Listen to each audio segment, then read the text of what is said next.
overtime. I apologize. Okay, where's our chart people at? Chart's over here? Right here, sir. Okay, thank you very much. I have introduced a resolution today with Senator McConnell, and the purpose of the resolution is to let the House know that the process you're engaging in regarding the attempted impeachment of President Trump is out of bounds. It's inconsistent with due process as we know it. It's a star chamber type inquiry, and it's a substantial deviation from what the House has done in the past regarding impeachment of other presidents. And one I can speak of very firmly is the impeachment of President Clinton. So what I want to highlight here, well, no, this one.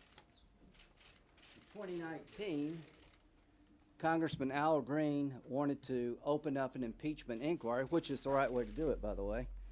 137 Democrats voted with the GOP against impeaching President Trump. Not one Republican for an inquiry. And what's happened is that the attempt to open up an inquiry of impeachment against President Trump failed miserably. So they've created a new process that I think is very dangerous for the country. Instead of the judiciary looking at a potential impeachable offense, they've created a process in the Intel Committee that's behind closed doors, doesn't provide access to the president's accuser, shuts Republicans out for all practical purposes, and is a unworthy substitute for the way you need to do it, is at its core un-American. And I can tell you what we did in the past. Let's go to 98.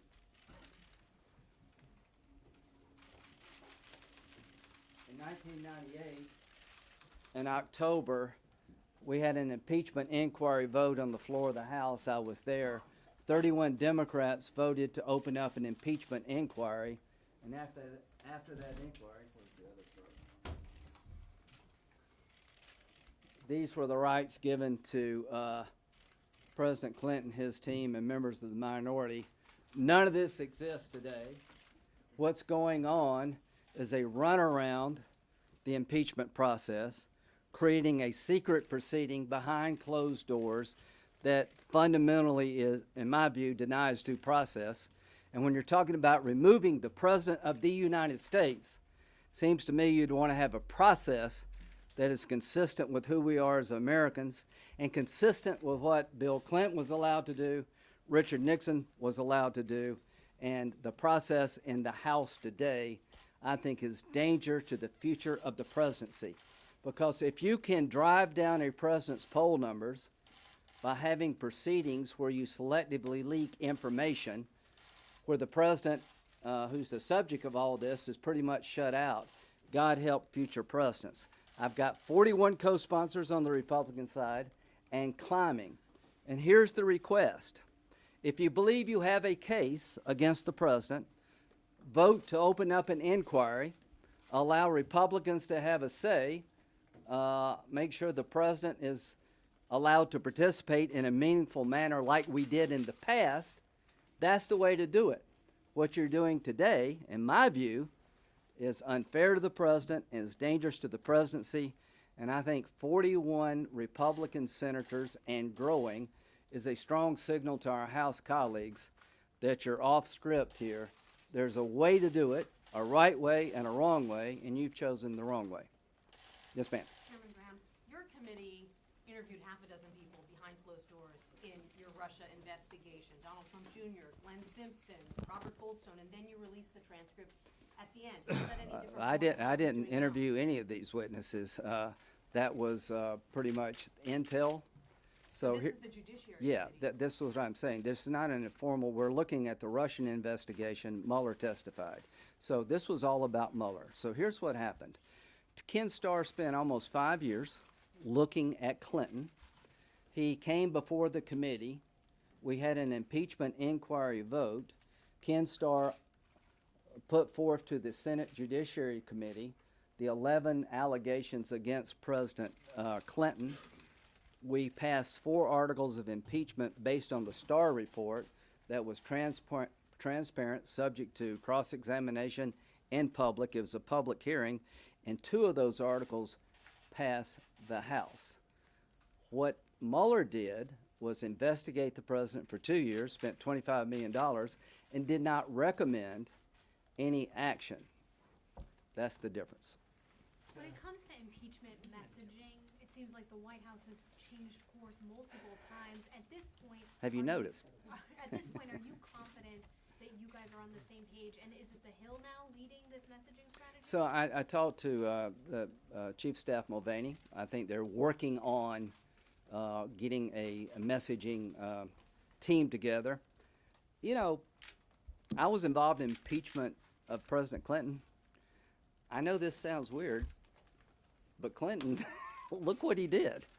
What he did is he had a team that was organized, had legal minds that could understand what was being said versus the legal proceedings in question, and they were on message every day.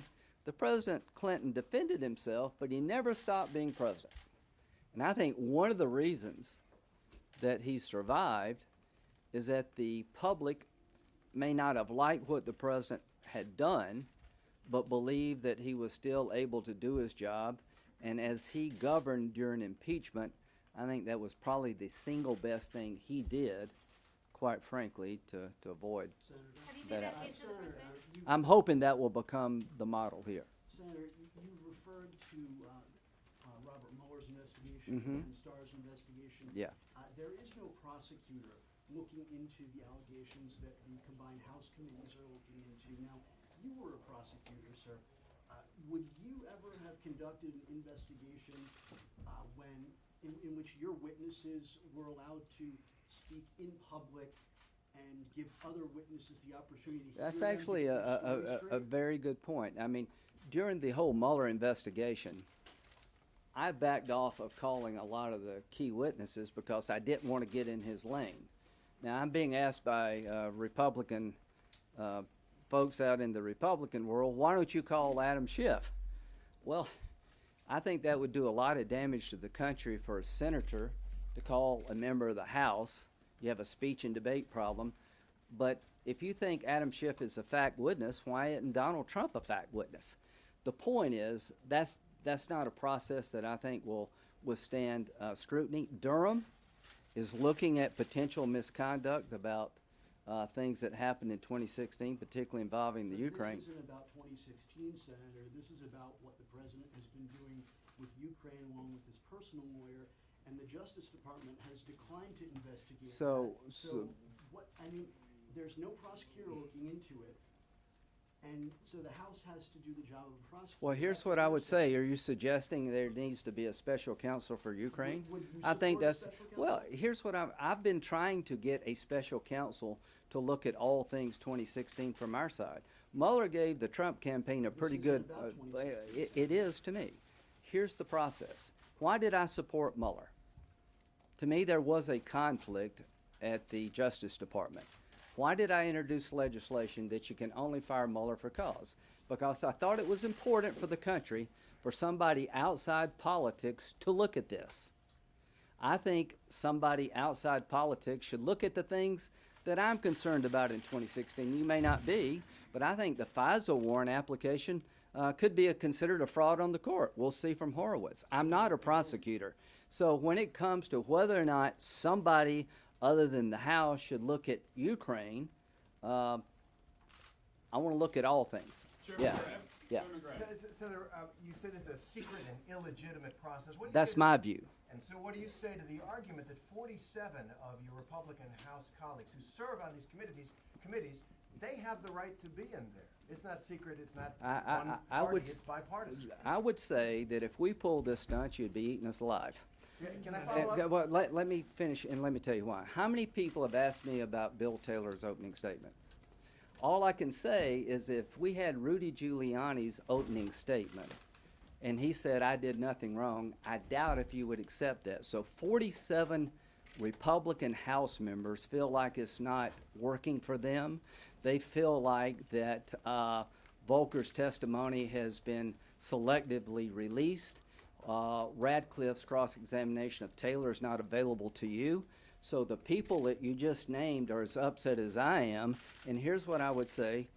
There's a way to do it. Give President Trump these rights that every other president, Nixon, Clinton, have had, and take a vote to allow the House to be on record authorizing this.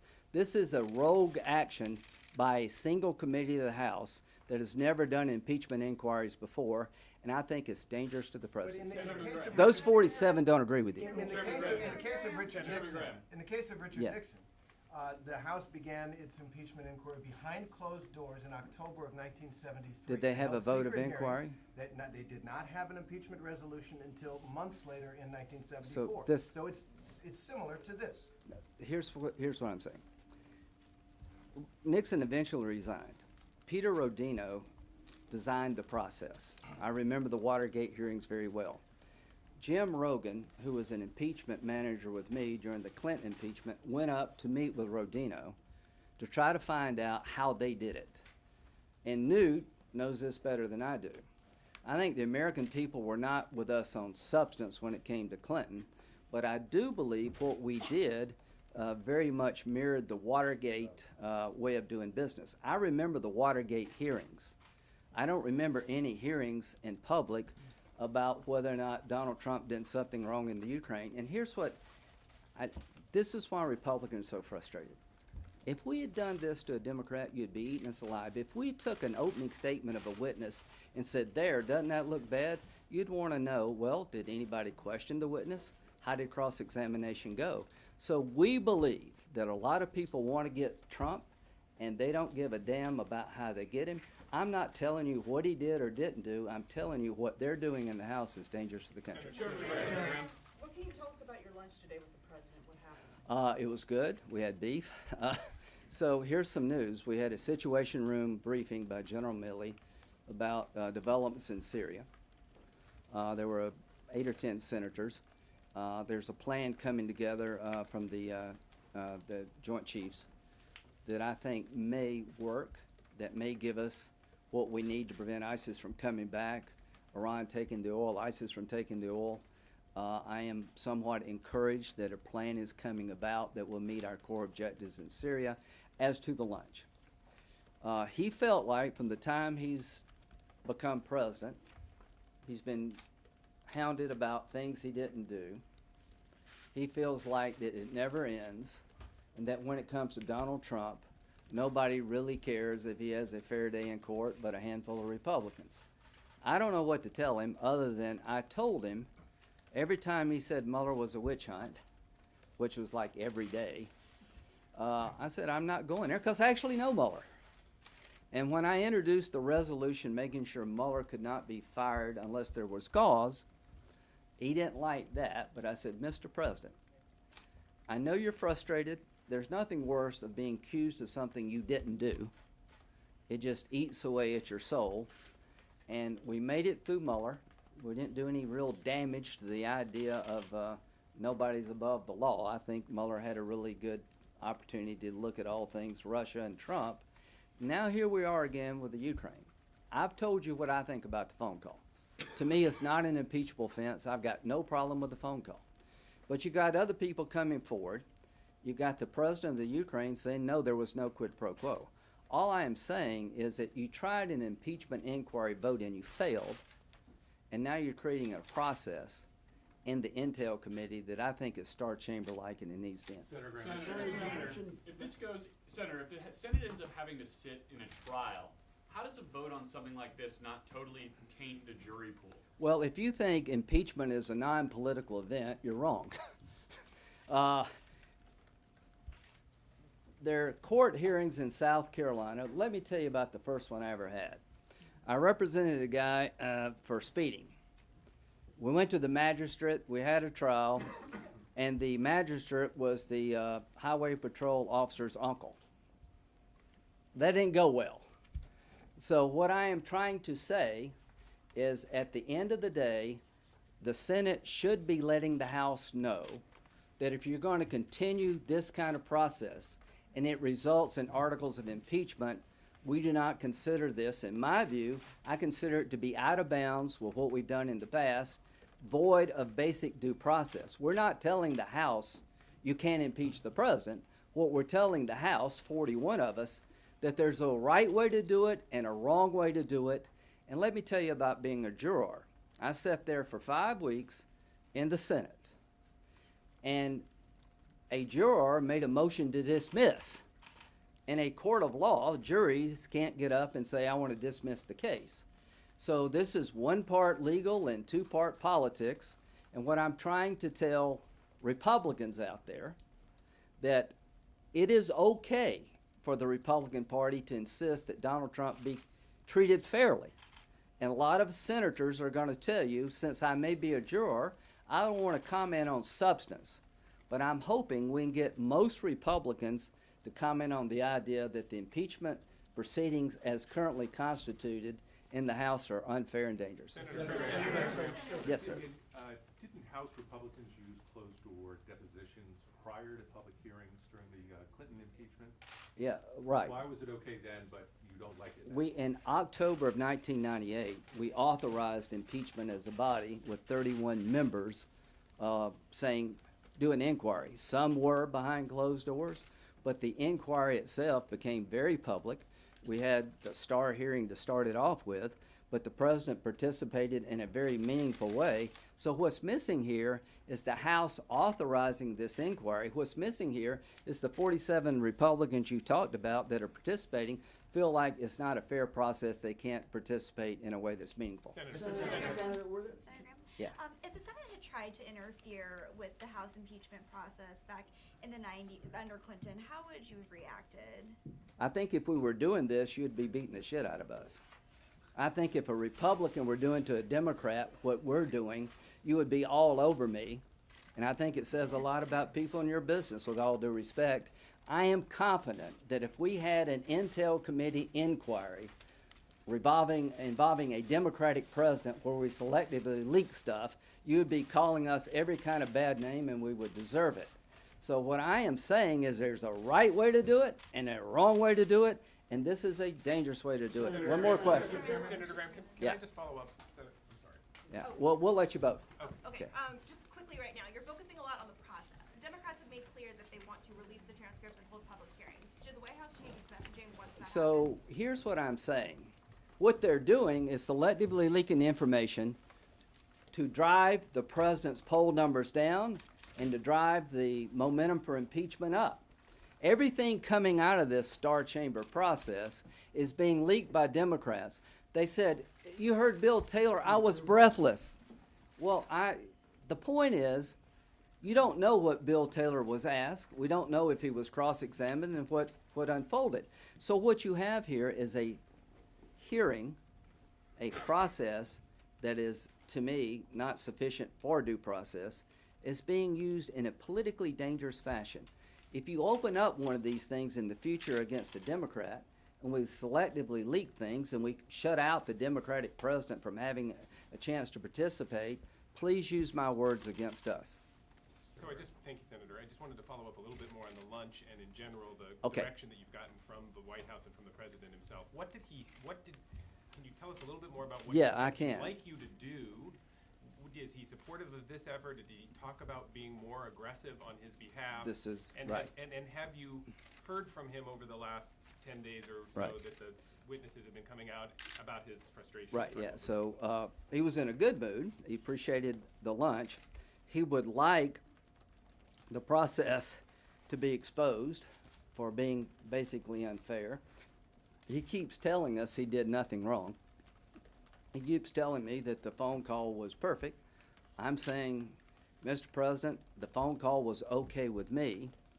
He feels like it never stops, that he's been in office, 3 years now, and every time he turns around, there's another reason that his family, his friends, he's got to pay legal bills, and that he feels like he doesn't have a real fair chance of being president of the United States. He thought it would be over with Mueller. And here's what I would say. I don't know what's going to happen in terms of Ukraine. I've got my own view about the letter. I'm not here to tell you that Donald Trump's done nothing wrong. I'm not here to tell you anything other than that the way they're going about it is really dangerous for the country, and we need to change course while we can in the House, because what's happening in the House, in my view and the view of at least 41 Republicans, is not acceptable. Thank you. Dismissal.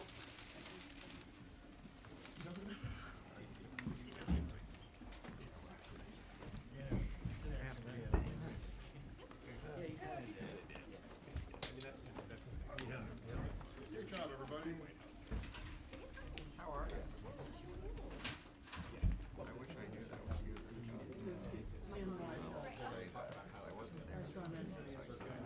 Right.